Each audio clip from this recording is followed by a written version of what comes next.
പാവയിട്ട് ഒന്ന് പോയി കളിച്ചൂടെ മോനെ? എനിക്ക് എന്തോരം പണിയുണ്ടെന്ന് അറിയോ? ആ അമ്മമ്മയുടെ സുന്ദരി കുട്ടികൾ എന്തെടുക്കണേണ്? ക്ലാസ് ഇല്ലല്ലേ? അമ്മ എന്താ വിളിച്ചോലും ഇല്ലല്ലോ. അതെ വീട്ടിലുണ്ടായതാ. നീ ഇത് അങ്ങോട്ട് വെക്ക്. ഇതെന്താ നീ കുളിച്ചൊന്നുമില്ലേ? ഞാനൊക്കെ എവിടെയാ നേരം? ഇരിക്കും, ഞാൻ ചായ എടുക്കാം. ചായ ഒക്കെ പിന്നെ എടുക്കാം. പോയി കുളിച്ചോ, ഞാൻ നോക്കിക്കോളെ വരെ.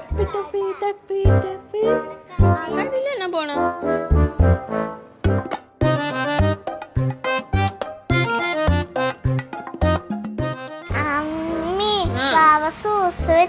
അമ്മാമ്മയോട് ചെന്ന് പറ.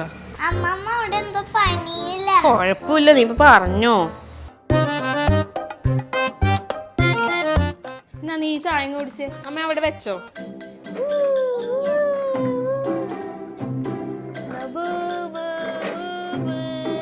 എടി ഞാൻ അങ്ങോട്ട് ഇറങ്ങും കേട്ടോ, സന്ധ്യ ആവാറായി. ഞാൻ രാത്രിത്തേക്കുള്ള കറി ശരിയാക്കി വെച്ചിട്ടുണ്ട്. അത് നന്നായി.